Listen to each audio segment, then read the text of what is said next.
We met when we were kids, too young to know what would matter and what wouldn't. He was the kind of boy who made you forget to be shy, someone whose laughter felt like an open door. Over time, we became inseparable, the kind of best friends that made others wonder how two souls could fit so easily side by side. There was never a need for words. Our silences spoke fluently. Growing up, nothing about him ever changed. He was effortlessly charismatic, drawing people toward him without trying. Girls would circle him like moths around a street lamp, and I stood close enough to catch their glow but never their attention. I listened to every story he told me about his dates, offering advice like a good friend should, while burying my heart deeper each time. It was a quiet, private ache, an affection I never dared reveal. He trusted me with everything. I couldn't betray that. We stayed close through high school and college, even as the world tried to pull us in different directions. Some nights, after parties or long study sessions, it was easier to crash at my place than drive home. It had happened so many times that it barely registered anymore. He'd drop his bag by the door, kick off his shoes, and fall into my bed like he belonged there. That night felt no different, at first. The party had stretched late into the hours when the streets outside were hushed and hollow. We stumbled into my apartment, laughing about nothing, the kind of laughter that left you breathless. He dropped onto my bed without asking, tugging, a pillow under his head with a lazy grin. I flicked off the lights and slipped in beside him, the mattress dipping slightly under his weight. Familiar. Safe. For a while, we talked in whispers, the way kids do at sleepovers, as if speaking too loud might shatter the fragile magic of the moment. Slowly, his voice grew softer, heavier, until it faded into steady breathing. I lay on my back, staring into the darkness, trying to quiet the thrum of thoughts in my mind. He was so close. I could feel the warmth of him bleeding through the thin space between us. Every inhale and exhale from him seemed to pull me closer, to the edge of something I couldn't name. I told myself it was nothing, just proximity, just tiredness, just friendship. Still, I stayed awake, listening, memorizing, wondering why the room, so small and ordinary, suddenly felt too big for everything I was feeling. Then, somewhere between wakefulness and dreams, something happened. Something so subtle that I thought I might have imagined it.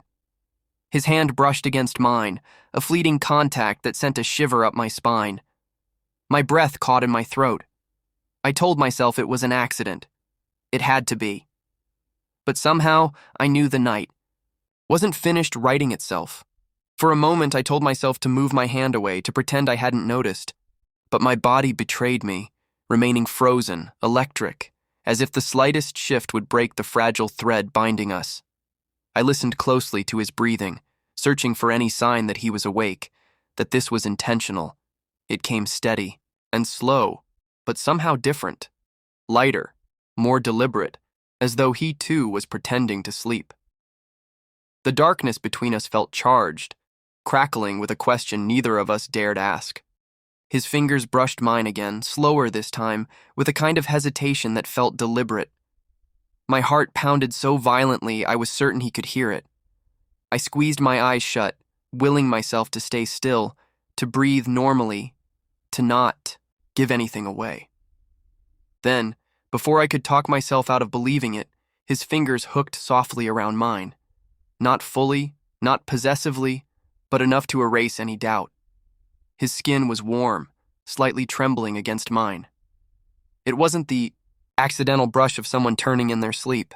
It was a choice, quiet, frightened, but a choice nonetheless. I lay there, stunned, feeling every second stretch out into something eternal. I wanted to turn my head, to look at him, to see if his eyes were open. But fear pinned me to the mattress, fear that any sudden movement would shatter whatever fragile thing we were building in that silence. He shifted closer, so close that I could feel the rise and fall of his chest against my arm. A soft exhale brushed my neck, sending a wave of goosebumps along my skin. There was an aching tenderness to his touch, like he was confessing something he couldn't bear to say aloud. I knew he would never speak of this, that if morning ever came, it would vanish like smoke. And yet, in that moment, I allowed myself to believe, to hope, that maybe, buried deep within him, there was a place where he held me differently than all the others. I squeezed his hand gently, testing the boundary, asking a silent question. He didn't pull away. If anything, he held on tighter, his thumb brushing faintly against my knuckles in a motion so small, so careful, it broke something inside me. There were no words, no promises, just two boys suspended in a moment they were never meant to share. And in that brief, impossible connection, I felt everything I'd ever wanted. Affection, recognition, the terrifying, beautiful possibility of being seen. I don't know how long we stayed like that, wrapped in silence and touch. Minutes, hours, it hardly mattered. Eventually, his hand slipped away, and he turned onto his side, his back facing me. The cold rushed in where his warmth had been, leaving me aching for more. Still, I lay there wide awake, the imprint of him still burning against my skin, knowing that nothing would ever be the same again. When the sun slipped through the blinds, I was already awake. I hadn't slept, not really.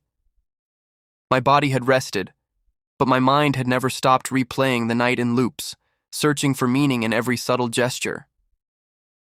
My hand still remembered, his touch like it was something sacred. I hadn't moved it from where it had rested against the sheets, as though preserving the shape of him would keep the memory alive. He stirred beside me, letting out a soft groan before blinking into the pale morning light. There was a moment, just a fraction of a second, when our eyes met, and something passed between us. Recognition, awareness. But just as quickly, he looked away, sat up, and stretched like nothing had happened. Man, I slept like a rock, he said with a yawn, already reaching for his phone. I watched him closely, searching for cracks in his voice, a flicker of hesitation in his movements. But everything about him was painfully casual. He scrolled through messages, laughed softly at a meme someone sent, and asked if I had any cereal left. The moment we shared had vanished from his face like a dream dissolving at dawn. I forced a smile, nodding. Yeah, kitchen's the same as always.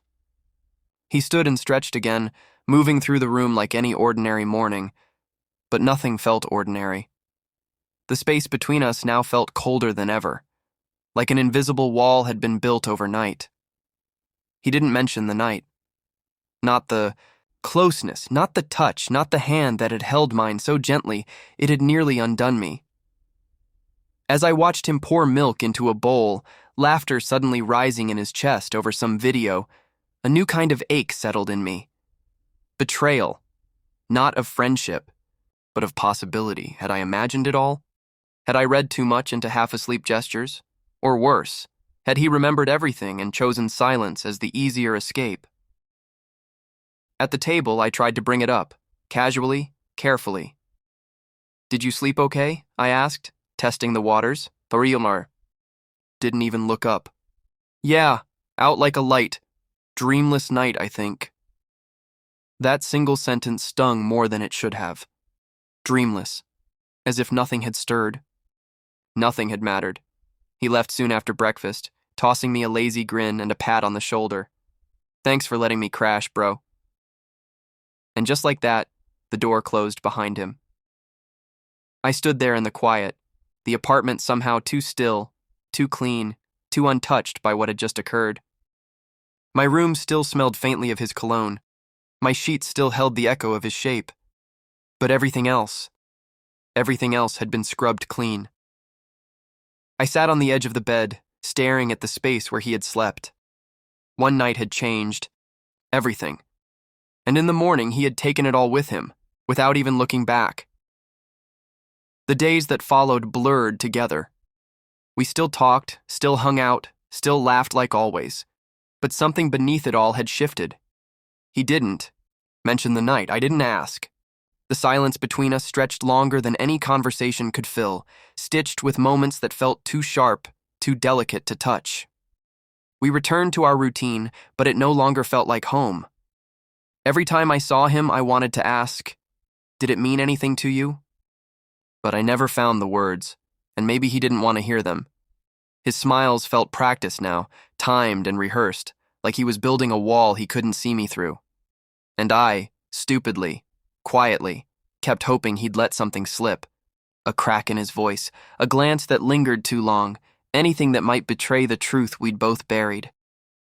One night, weeks later, we were back at my place. Movie playing, popcorn forgotten. He sat next to me on the couch, close but not touching. My heart pounded like it had that night.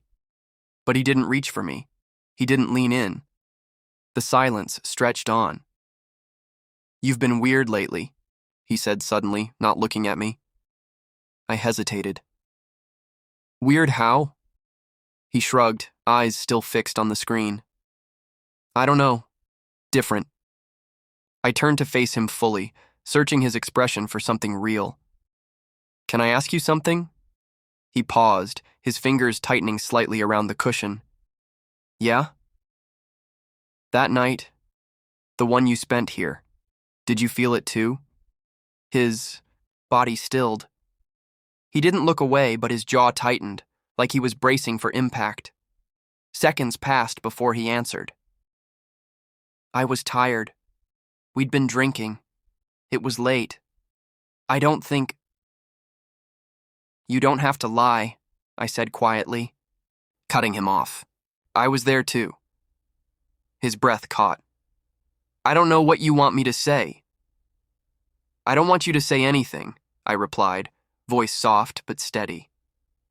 "I just needed to know if it was real. For me, it was." He stood suddenly, pacing the room like the air had gotten too thick. "I'm not like that. I'm not, you know." "I never asked you to be," I said. "I just wanted the truth." He stopped, back turned to me, shoulders tense. It was a moment, that's all. And just like that, it ended. He left. Again, this time without a smile, without a joke, without a lie to cushion the truth. And I didn't stop him. The ache didn't come all at once. It arrived in waves. Not just the loss of what could have been, but the reality of what was. I had reached for someone I loved, and he had turned away. But still, I wouldn't forget that night. Not because of what he did or didn't feel, but because, for one fragile moment, I had been brave enough to let myself feel everything. And maybe that was enough.